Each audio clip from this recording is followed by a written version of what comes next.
vamos a hacer una introducción a los conceptos básicos de lo que es programación modular en Excel Visual Basic para aplicaciones. Entonces, el Excel con Visual Basic para aplicaciones utiliza el enfoque llamado programación modular. ¿Qué significa eso? Hombre, que el código o el programa se estructura de manera que se puede organizar los cálculos independientemente. Es decir, puedes estructurarlo todo en subrutinas o funciones. Una subrutina es un programa independiente que toma algunos valores y generalmente se utiliza cuando quieres calcular un valor único, muchas veces recurrente. Es decir, tú puedes llamar a una subrutina muchas veces que haga el mismo cálculo, dándole, digamos, dándole unos valores que va a utilizar ella y te va a devolver un valor. Y las funciones que calculo retorna varios valores. ¿Por qué es esto importante? Porque es más fácil corregir y actualizar. Es decir, cuando tú encuentras un error en el código es más fácil ubicarlo. En programas pequeños, pues bueno, eso no es mayor problema, pero cuando ya se va haciendo grandes problemas, pues es bastante útil cuando tú encuentras un error, pues poder aislarlo y corregirlo más fácilmente. Las funciones, ¿verdad? Digamos que son procedimientos independientes que toman unos argumentos. ¿Qué son los argumentos? Hombre, digamos que son las cosas que tú le das a la función para que haga unos cálculos, entonces, y él te devuelve también unos valores de respuesta. Entonces, la estructura general, que luego veremos en un ejemplo como cómo construir funciones, es simplemente function name y te da el nombre que tú quieras darle a la función, las estructuras, ¿verdad? Después exit function y después fin de la función. Es decir, simplemente obligatoriamente la función tiene que tener un nombre y el final de la función. Todo lo que está aquí son los procedimientos, ¿verdad?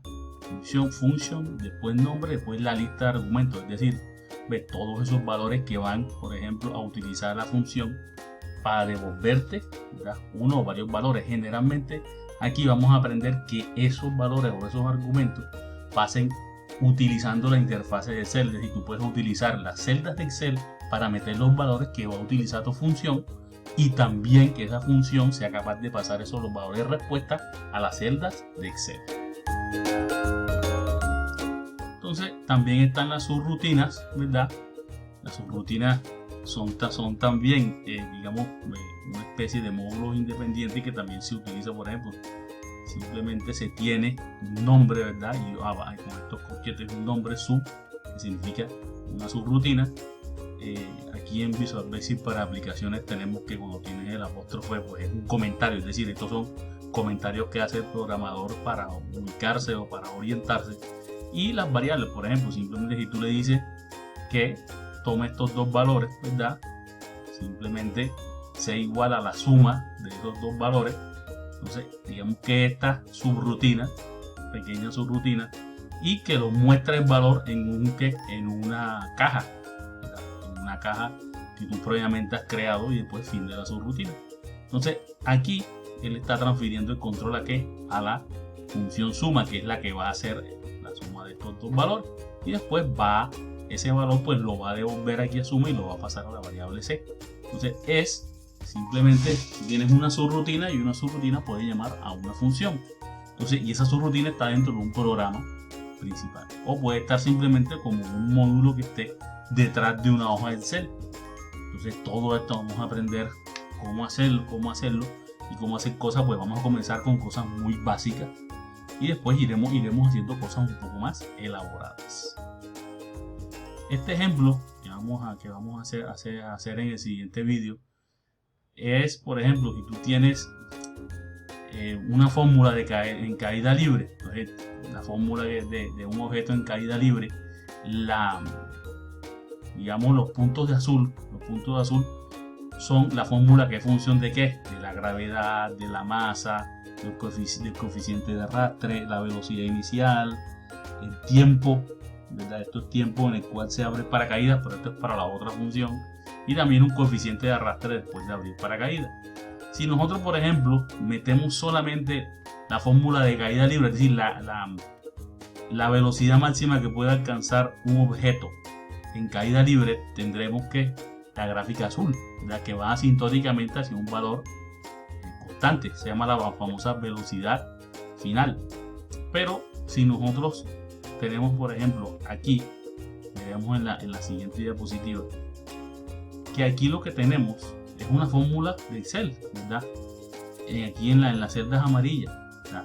En la primera columna se presenta una fórmula básica con una fórmula única, es decir, la misma fórmula para todos los valores de tiempo y te da una velocidad. Mientras que acá tenemos una función programada en un macro detrás de la interfaz. Esta fórmula B se llama Bell, la hemos llamado Bell, y él toma unos argumentos y te devuelve unos valores.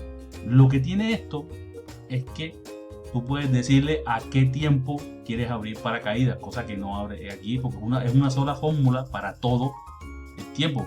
Mientras que acá tú tienes diferentes fórmulas. ¿Por qué? Porque la fórmula está programada. Si ustedes miran acá, atrás tiene un módulo que se llama un function que se llama Bell, que utiliza, ¿ves?, todos los argumentos que tiene el Excel que están aquí. Él utiliza los argumentos que tiene el Excel acá, los toma, estos valores, los toma todos, hace los cálculos y después, dependiendo del valor que tú le pongas como tiempo de abrir paracaídas, cuando no se abre paracaídas él usa la misma fórmula estática, ¿verdad? Pero cuando se abre paracaídas utiliza otra fórmula. Dice, ¿quieres que abre el paracaídas a los 10 segundos? Pues a partir del segundo 10 él ya no utiliza esta fórmula de caída libre normal, utiliza esta. Es decir, que él hace los cálculos detrás, es dinámico. Entonces, en el siguiente video vamos a ver cómo se hace esto paso a paso. Entonces, la programación orientada a objetos, por ejemplo, ¿verdad? Porque tú tienes, dependiendo de las situaciones que tengas, vas a activar unos módulos o no, pues tienes diferentes tipos de variables. Ya vimos los tipos de variables, por ejemplo, los enteros, los de precisión simple, precisión doble, las cadenas y también los booleanos, es decir, los operadores lógicos, verdadero o falso. Entonces también, digamos que aquí Visual Basic tiene que, es mejor declarar el tipo de variable explícitamente, aunque él lo puede hacer automático.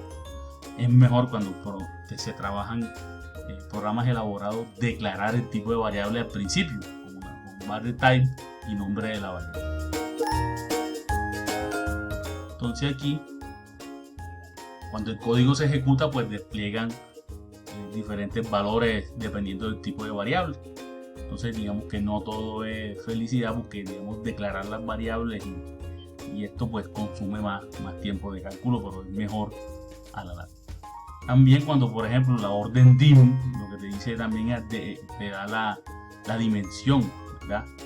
La orden dim, tamaño, una práctica de programador es declarar a variable y su tipo. Entonces es una recomendación que vamos sobre todo, bueno, a los que no están relacionados o no están tan familiarizados con la programación, pues vamos a introducir buenas prácticas, que es declarar las variables, el tipo de variable.